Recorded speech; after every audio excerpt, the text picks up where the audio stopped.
Burundais en exil et ceux restés au pays à travers des informations bien fouillées concernant tous les domaines de la vie du pays. Le magazine Humura Burundi est diffusé sur le web via le site de la RPA www.rpa.bi. Humura Burundi.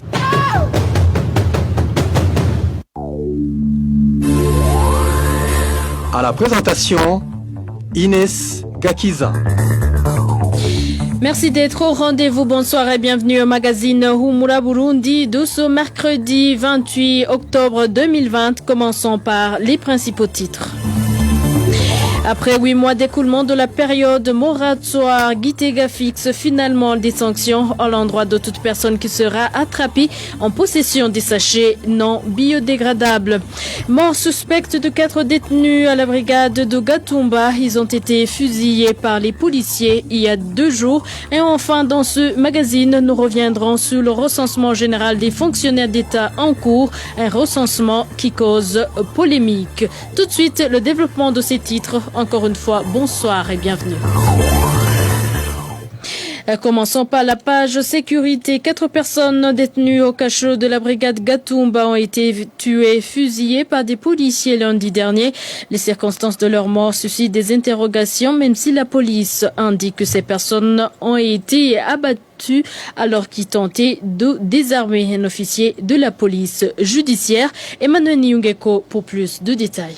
Ces individus étaient au nombre de 8. Ils ont été arrêtés dans l'après-midi de ce lundi. Certains habitants de la zone Gatumba, en commune Mutimbuzi de la province de Bujumbura, indiquent que ces individus seraient membres d'un groupe de voleurs qui sillonnent les zones Gatumba et Rubirizi de la commune Mutimbuzi et la zone Mhanda de la commune Rugazi en province de Bubanza. Les mêmes sources ajoutent que 7 parmi ces individus ont été dénoncés par leurs collègues arrêtés en premier lieu et tous ont été mis au cachot de la brigade de Gatumba. Selon les informations recueillies à cette brigade, ces personnes dont on ignore jusque-là leur identité auraient tenté d'attaquer le responsable de cette brigade. Ce dernier tenta de se défendre, se serait heurté sur son fusil de type pistolet qu'il a blessé au niveau du bras, indiquent les mêmes sources en provenance de la brigade de Gatumba. C'est ainsi alors qu'un des agents de transmission de ce responsable de la brigade a tiré à bout portant sur 4 parmi ces présumés voleurs et sont morts sur le champ et 3 autres ont pu s'évader. Les corps des victimes ont été conduits au centre de santé publique situé près de la brigade de Gatumba. Ces corps ont été ensuite enterrés ce mardi soir sur la 3e transversale de la zone Gatumba, non loin de la colline Vugizo. Les habitants de la zone Gatumba et ceux des environs disent que la mort de ces 3 individus suscite beaucoup d'interrogations et demandent de la lumière. Cette mort est suspecte, estime aussi Pacifique Nininaadwe, président de la campagne Ndondeza du Forum pour le renforcement du Forum pour la conscience et le développement plutôt Focodé.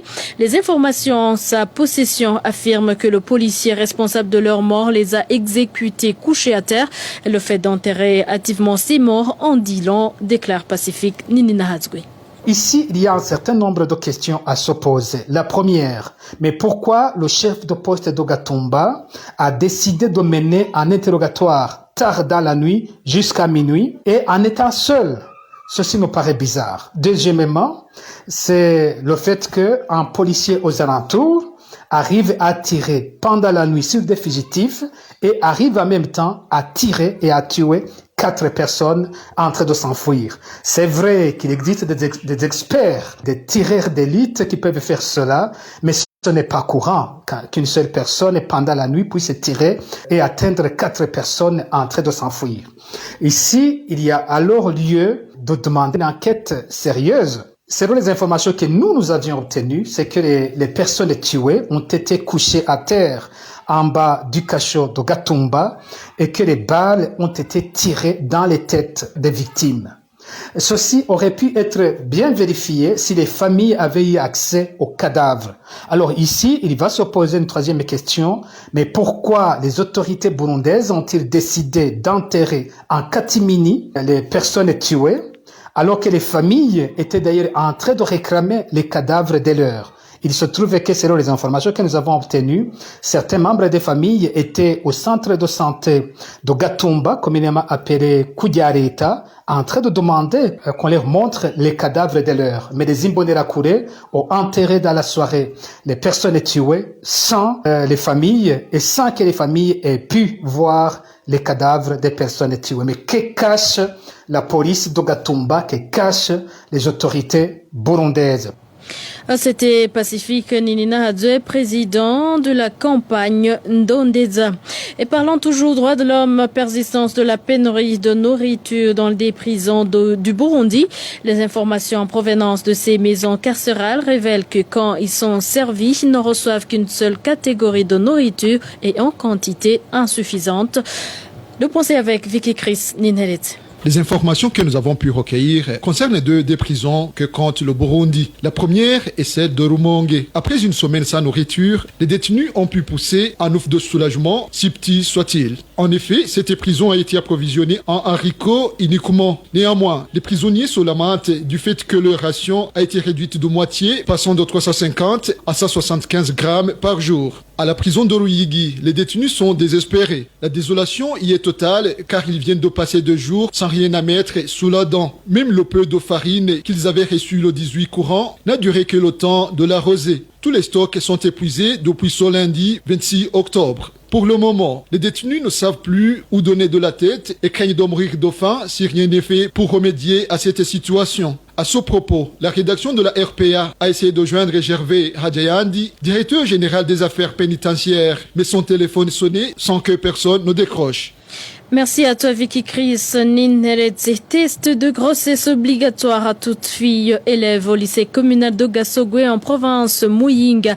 Les tests seront faits à partir de ce vendredi et la décision a été prise par l'administrateur de Gasogwe et le directeur du dit établissement scolaire, une mesure qui n'a pas été bien accueillie par les parents et les élèves de ce lycée communal. L'édité avec Balthazar Mibourou.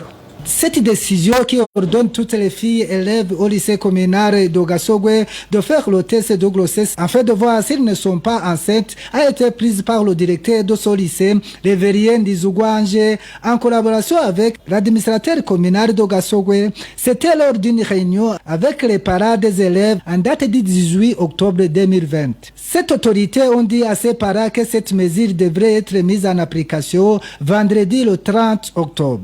Toutes les filles, depuis la 7e année jusqu'à l'année terminale du secondaire, devraient faire ce test de grossesse moyennant paiement de 2000 francs burundais. Pour que ce travail puisse bien se passer, le directeur du lycée communal de Gasogwe ainsi que l'administrateur communal ont souligné que les garçons payeront 1000 francs burundais. Cette décision d'ordonner toutes les élèves à être examinées afin de voir s'ils ne sont pas enceintes n'a pas été bien accueillie par les élèves ainsi que leurs parents. Ces derniers disent que c'est une mesure qui viole les droits des enfants. Une autre chose que ces parents déplorent, c'est la somme d'argent que ces élèves doivent payer et c'est de l'extorsion. Nous n'avons pas pu contacter le directeur du lycée communal de Gasogwe, Révérien Dizugwange, ainsi que l'administrateur communal de Gasogwe, Dieudonné Nionizigiye, pour avoir leur réaction.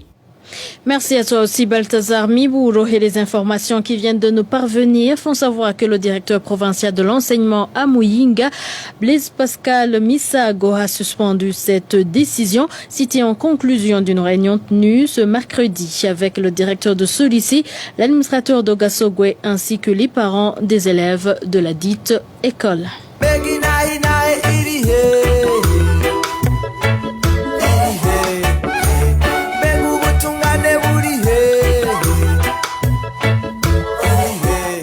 RPA reste solidaire avec les journalistes du groupe de presse Iwachu, Agnès Ndirusa, Christine Kamikazi, Terence Modenzi et Egide Haririmana en détention depuis le 22 octobre 2019.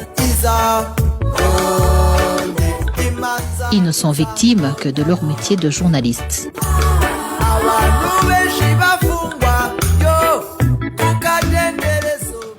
Et je vous l'avais dit au début du magazine, désormais quiconque sera attrapé en possession des sachets non biodégradables sera sévèrement sanctionné. La déclaration a été faite ce mardi par le ministère de l'Environnement, de l'Agriculture et de l'Élevage. Le ministre Deoguide Rurema a indiqué que ces amendes varient entre 2000 francs et 100 millions de francs burundais et que ces mesures concernent les acheteurs, les commerçants et les producteurs de ces sachets.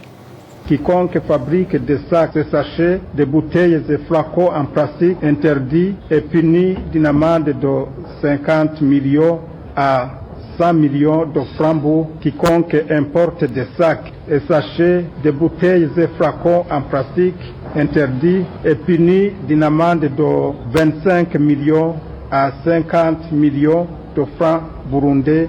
Quiconque commercialise des sacs et sachets, des bouteilles et flacons en plastique interdits est puni d'une amende de 12 millions à 25 millions de francs burundais, est puni d'une amende de 25 millions à 50 millions de francs burundais. Quiconque fabrique sans autorisation est puni d'une amende de 12 millions à 25 millions de francs burundais. Quiconque importe sans autorisation des sacs et sachets en plastique prévus par l'article 4 de la présente ordonnance est puni d'une amende de 2 millions à 5 millions de francs burundais. Quiconque commercialise sans autorisation des sacs et sachets en plastique prévus par l'article 4 de la présente ordonnance. Toute personne physique ou morale qui ne se conforme pas aux modalités de gestion et d'élimination des déchets en plastique après utilisation est puni d'une amende de 5 millions à 10 millions de francs burundais. Toute personne qui utilise les sacs, ces sachets en plastique interdits, qui réutilise pour des fins diverses ou jette dans la nature des objets en plastique à usage unique est puni d'une amende de 2 000 francs à 5 000 francs burundais. Lorsque l'infraction est commise par une personne morale, l'amende est portée à 50 000, de 50 000 à 100 000. Le ministre Deoguide Rurema a sollicité l'aide de l'administration et de la police pour veiller à la mise en application des dites mesures et le décret interdisant la fabrication, la commercialisation et l'usage des emballages non biodégradables date de juin 2018. Le délai de 18 mois pour écoulement des stocks qui avait été donné s'est écoulé au mois de février cette année. Et contradiction dans les propos et agissements du gouvernement de Gitega au moment où le président de la République a annoncé publiquement que le patrimoine des gens relève de leur vie privée et ne doit en aucun cas être divulgué. Le ministère de la fonction publique, du travail et de l'emploi, lui, vient de débuter un recensement qui force tous les fonctionnaires d'État à dévoiler tous leurs avoirs, une injonction qui paradoxalement ne s'applique pas aux fonctionnaires de l'État. Clovis Nyonzima nous en dit plus. Le questionnaire soumis aux fonctionnaires de la fonction publique comprend 109 questions. Parmi ces questions, il y en a qui sont en rapport avec le salaire et d'autres activités génératrices de revenus. Enfin dénoncées par les syndicalistes qui parlent de violation des droits des travailleurs. Les recenseurs, ce sont les chefs hiérarchiques des fonctionnaires. Est-ce que tu serais content qu'on te demande ton numéro de compte et les sources de revenus? Ou qu'on fait la géolocalisation chez toi, que ton chef de service, ou je ne sais pas, ton directeur, aussi fasse la géolocalisation. Géolocalisation, c'est là où tu habites. De plus, ce recensement débuté lundi dernier est initié par Madame Domine Wanyangibona, ministre de la fonction publique, du travail et de l'emploi, est en contradiction avec les dires du numéro 1 burundais. Lors de l'évaluation de son premier trimestre à la tête du pays, Évariste Ndayishimiye a fait savoir que les biens et les avoirs des gens ne devraient pas être passés à la loupe, car cela relève de leur vie privée. Plusieurs Burundais se disent que s'ils vont déclarer leurs biens, on va leur demander de détailler tous leurs avoirs. Mais qui a le droit de te questionner sur le type de lit ou de matelas que tu as et leur valeur? Le patrimoine personnel relève de la vie privée de tout un chacun. Mais si tu es soupçonné d'avoir volé le patrimoine de l'État, là, tu dois rendre des comptes. Le président a donné cette réponse au moment où il répondait aux questions des journalistes à propos de la déclaration des biens des hauts cadres de l'État avant leur entrée en fonction, une obligation mentionnée dans la constitution du Burundi. Ce recensement devrait être clôturé hier mardi, mais le ministère de la fonction publique a décidé vers la fin de la journée de ce mardi de prolonger les délais de cette activité pour une durée indéterminée. L'augmentation des habitants du quartier Kagoma, situé au chef-lieu de la province Mngaro, 10 ans après s'être acquittés des frais de viabilisation de ce quartier, rien n'a encore été fait. Ils exigent donc des explications quant à la gestion de ce projet. Rachel Kagissier. Dans ces parcelles viabilisées se trouvent des maisons non encore habitées et d'autres déjà occupées par 300 familles environ. Les propriétaires de ces parcelles ont payé des frais de viabilisation des routes et des caniveaux, mais ils ont entendu que les travaux commencent, mais en vain. L'un des propriétaires raconte.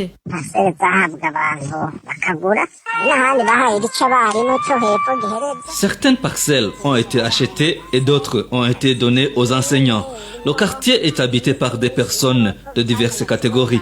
Nous avons payé des frais de viabilisation pour aménager les routes et les caniveaux pour drainer les eaux de pluie et les eaux usées.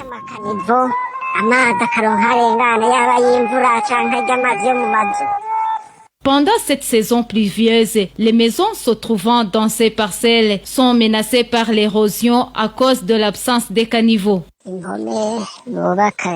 Des fissures se sont formées dans les murs des maisons. Petit à petit, les maisons risquent de s'écrouler.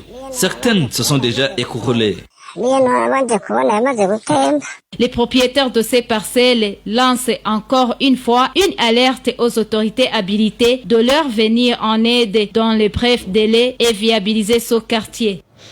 Domngaro, rendons-nous à province Cibitoke, où les usagers de la route Bujumbura-Cibitoke ont de plus en plus du mal à vaquer à leurs activités quotidiennes. À l'origine, la détérioration de cette infrastructure qui leur cause également un manque à gagner, à part qu'ils perdent énormément du temps vu qu'ils sont obligés de réduire sensiblement leur vitesse. Ils disent également dépenser beaucoup d'argent en réparation. Papier signé Éloge Divin Remesh. Une fois la route en bon état, 1 heure suffit pour effectuer le trajet Bujumbura-Cibitoke. Avec la dégradation de cette route, les usagers mettent 1h30 à 2 heures pour effectuer ce trajet. En plus de cette perte de temps, les usagers de ce trajet révèlent que leurs véhicules s'amortissent très rapidement. Témoignage d'un des chauffeurs. Les pertes ne manquent pas. Actuellement, les véhicules sont chers et les pièces s'usent en un peu de temps à cause de beaucoup de nids de poules. Par conséquent, les véhicules sont souvent dans les garages. La situation est pire pour les cyclistes qui sont souvent victimes d'accidents. Ce sont les conducteurs de véhicules qui causent des accidents aux conducteurs de vélos en essayant d'éviter les nids de poules. Mais il arrive que ces conducteurs de vélos fassent un accident sans que ce soit un véhicule qui les cogne. De plus, les transporteurs des marchandises à vélo éprouvent une très grande fatigue en se dirigeant vers la mairie de Bujumbura.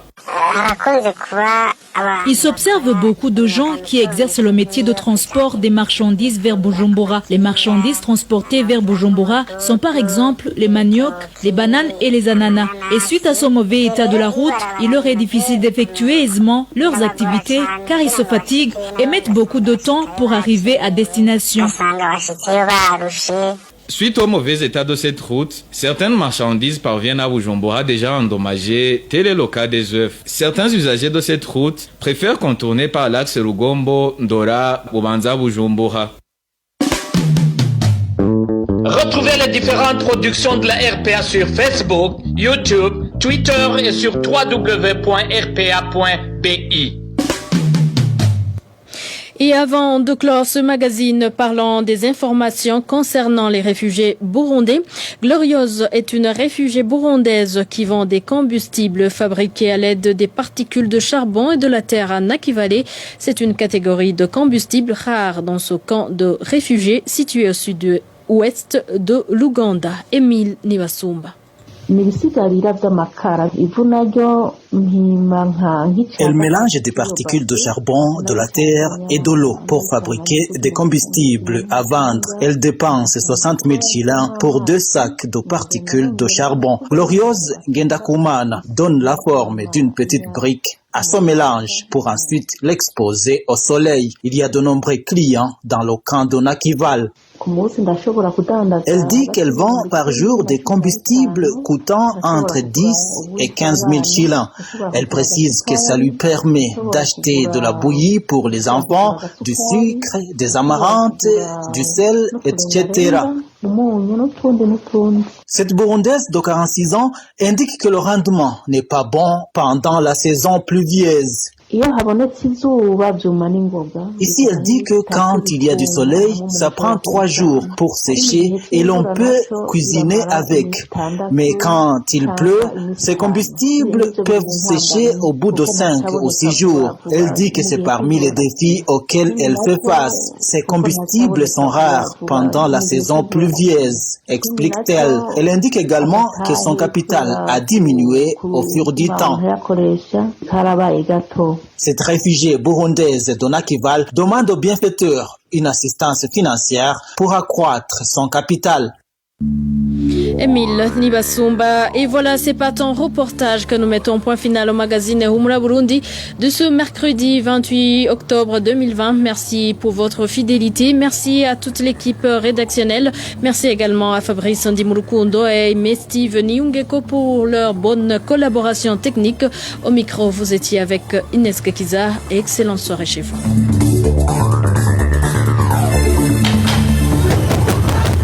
C'était le magazine Humura Burundi. Un magazine complet pour relier les Burundais en exil et ceux toujours au pays à travers une information de qualité.